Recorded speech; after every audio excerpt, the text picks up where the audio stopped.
everyone, welcome to Wicked West Books. My name is Meg West, and I am about to go into the Full Circle bookstore, which is right behind me, to go and buy The Queen's Bargain by Anne Bishop, which came out yesterday. And then we're gonna go eat, because I have to be at work bright and early tomorrow morning, so we're doing dinner first, and then book signing, and then straight home where I will take a shower and go to bed. But first, the book. So my husband went to go and get seats.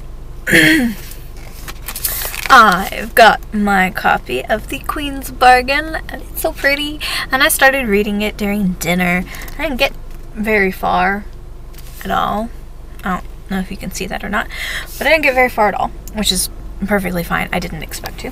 And now I have to pick from my bag of books by Anne Bishop that I can also get signed, due to the fact that she is only going to be signing 3 additional copies.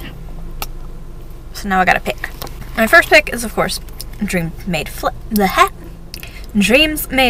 because this one is my absolute favorite all time. Best love story in the universe. This specific universe, not the entire universe.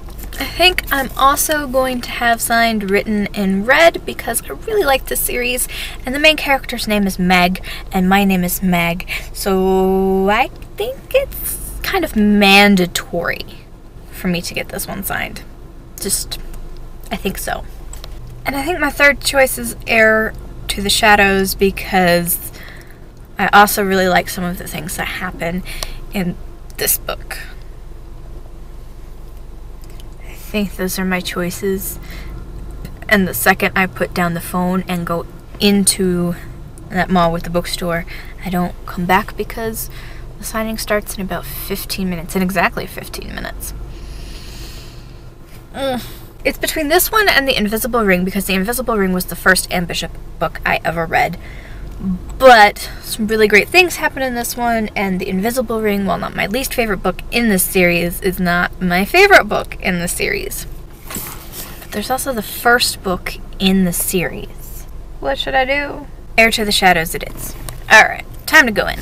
So, 3, 2, 1.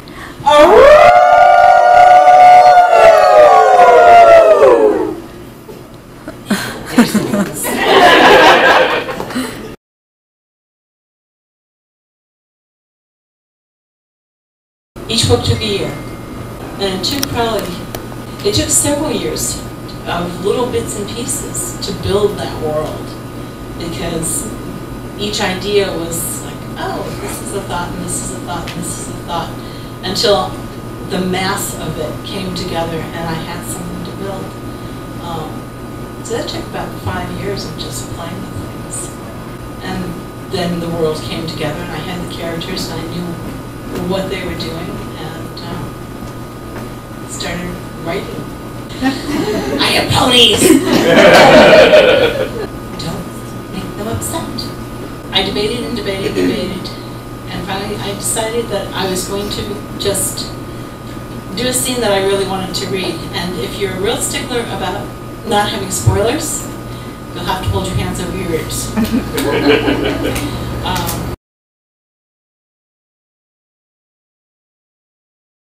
As he turned to head for the playroom, Damon fell into step beside him. "I'll check the food supplies, bring in what we'll need," Damon said. Lucifer snorted.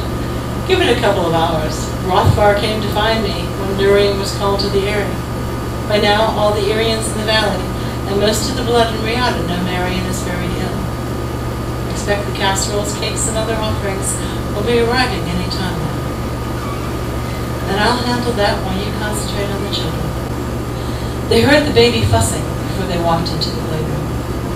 Jillian looked frazzled as she rocked the baby, and Titian rushed over to them the moment they entered the room. As Lucifer hugged his daughter, he scanned the room. "Where's Damon?" "He left a while ago to use the toilet and said he was going to wait with you until Prince Sadi arrived," Jillian said. Lucifer looked at Damon. "He wouldn't do anything foolish," Damon said. "He found Marion and he's upset. And the mountains could be a dangerous place, especially for a boy preoccupied with worry about his mother. Damon walked out of the room. By the time Lucifer untangled himself from Titian and offered half-assed reassurances to her and Jillian, Damon met him in the corridor. "The boy's not here," Damon said. "I am going to kick his ass all the way down the mountain," Lucifer snarled. "Let's find him first. Why don't you fly over the mountains and see if you can pick up his psychic scent? It's probably tucked in a hiding hole somewhere. I'll check the keep and Rihanna. Let's try one thing first." Lucifer gathered a measure of the ebon gray and let power and temper thunder from one end of the valley to the other. "Damonar!" They waited. There were queries from the Irian men, some startled by his summons, some wary, and many responding with concern. But as minutes passed, his son didn't answer. Before I came on the tour, I turned in the Queen's weapons. Oh! Next year, next March. So yes, there is a sequel. And there's also going to be, I think in 2021, because I don't have a pub date for this, but I wrote a story set in the Others world that I turned in for an anthology called Heroic Hearts, which is being edited by Carrie Hughes and Jim Butcher.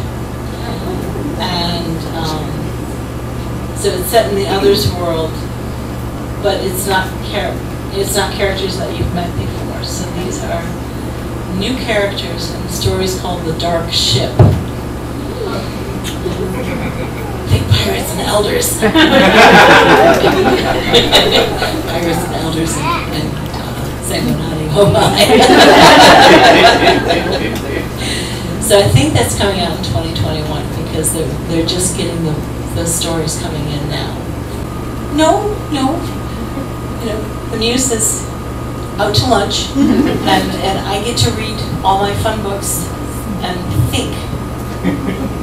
And at some point, the thinking will turn into writing sentences and causing trouble. So, just waiting for that to happen. Sometimes, it depends on, well, for the Black Jewels, I actually listened to the audiobook of the 4 that came before this one, so that I would be able to hear the story and have a sense of it as story, because when I hear somebody else's voice, it penetrates the brain differently, and then I make notes of, okay, these are the things that I have to pick up for the books that I'm writing now. With the Others, because it was a straight 7-year run I wrote. So I was never out of that world for 7 years, and I didn't have to go back. I was still there with the wolves. How weird. The ideas are kind of, you throw some seeds in the ground, and it can take months, sometimes years, of this idea, and this idea, and this idea, and this idea, and this idea, and then you start putting them together and you go, well, that doesn't fit with this, but that works with that, and all of a sudden, it's like Rubik cubes, where all of a sudden you keep turning and turning and turning and turning, and you finally get the place and the people, and you know the magic system, and I started to be able to hang out with these guys. And I spend a lot of time getting to know the characters by actually going, okay, we're going to the coffee shop. What would you eat here besides the people? Because you can learn a whole lot about what someone considers a snack, and find out who they are and what they like, and for the instance, for the Others, somewhere way back in 2006, 2007, when the urban fantasy was really big and people were going, And there was the paranormal romance that was big. And it'd be fun to write a story about werewolves or vampires, but not the same kind as what everyone else was writing, because I can read a book in a week and I have to invest in building a world and at least a year on a book. So it's going to have to be something that's different enough that I'm going to be really interested in and going to stay with it. So that was okay, and so the thought was it would be fun sometime. And then I went on a cruise, an Alaskan cruise, and we went up to, our last stop was Victoria in British Columbia. And they had this boutique market that you walked into, and there were all of these little shops, and it was 2 stories tall, and it had this open courtyard with tables and chairs and stuff. And I looked at that and I said, that's the business place for the courtyard. And I didn't know what the courtyard was, and I didn't know who lived there, but that was the business place, so I took a lot of pictures so that I would remember it. And then I came along and I had this character named Simon Wolfgard. And, okay, who's a Wolfgard? I don't know. And then there was, what happens if, what happens if, what happens if, and what happens if you have these girls who are able to see prophecy when their skin is cut, but what does that turn them into? And that becomes this idea of property and control, and what if you have humans who would like to have natural resources, and you have the others who are saying, no, that's ours, no, you got your space. And that collision of things, and when you have all of these different species and races and all of them coming together with some tolerance, but it's always that give and take and balance. And what happens then when you put something in the mix of having this young woman run away and escape, and her owner wants her back, and is putting pressure on the human authorities, and she's in the courtyard, and they're realizing that she's not human in the way that the others are, the other people are. And that collision of culture and species and wants and desires and all of those things became a story. And then there were ponies. I've always loved, because they're these round, chunky little ponies with these fat legs, and they were always tossing their riders, because it was like, you know, that was riding cat. Just the ponies would toss the kids everywhere. It's like confetti, pony confetti. And I always loved the way they looked, and when I began thinking about ponies, I thought, it's like that. They're these, barrels with these chubby little legs, and then when they become the steeds, they're like this fancy, gorgeous fancy horse. But in the pony form, they're just chubby little things. Yeah, because you have to figure, when you're first starting out and you're first learning to write, that if you write 50 stories, 30 of them are going to get rejected and will just sort of sink, because they really weren't good enough. But you had to write them in order to learn how to write. And then I got better. But Daughter of the Blood, I started writing the first draft in 1990, and it came out in 1998. And it went through a lot of rejections because nobody knew what to do with it. It wasn't anything that editors had seen before. Because apparently I kind of take something from this genre and take something from that genre, and I put them all together, and it comes out a little bit different. And at the time, nobody knew what to do with it. So editors would look at the first 3 chapters that my agent sent them and said, I really like this, and I hope someone publishes it, but I don't know what to do with it. I don't know how to market it. Because it's not this and it's not that. And then the editor rocked said, I know what to do with this. So, you know, flash forward a few years from that, Star of the Blood came out, and the Black Jewels trilogy came out, and everyone said, whoa.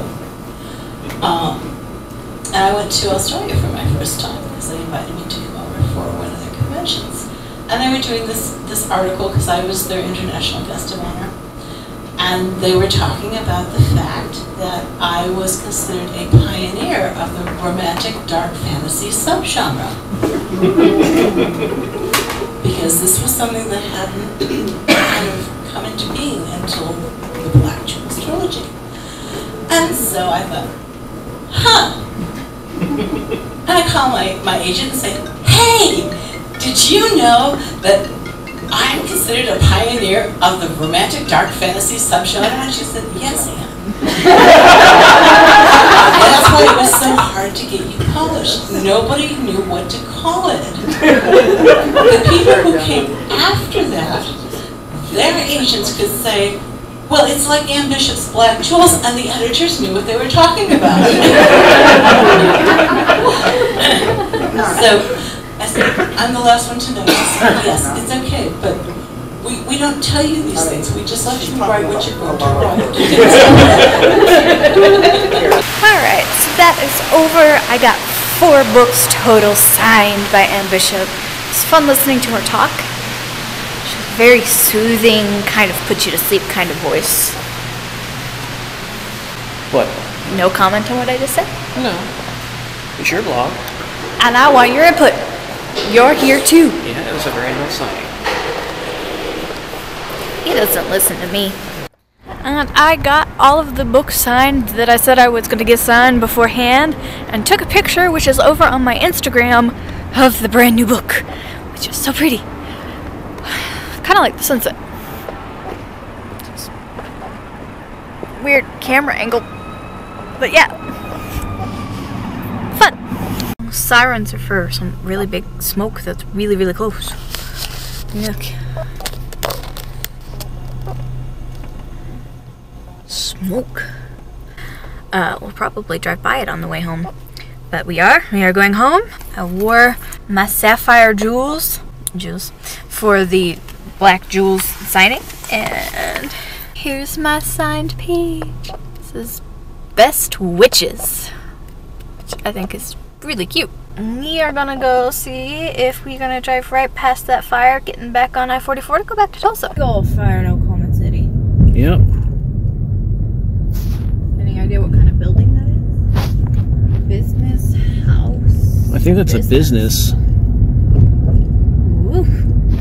Yep, that's gonna be it for this video. I hope you guys enjoyed it. If you did, please like and feel free to subscribe to my channel if you have not done so already. I post videos every Wednesday. Have a wicked day.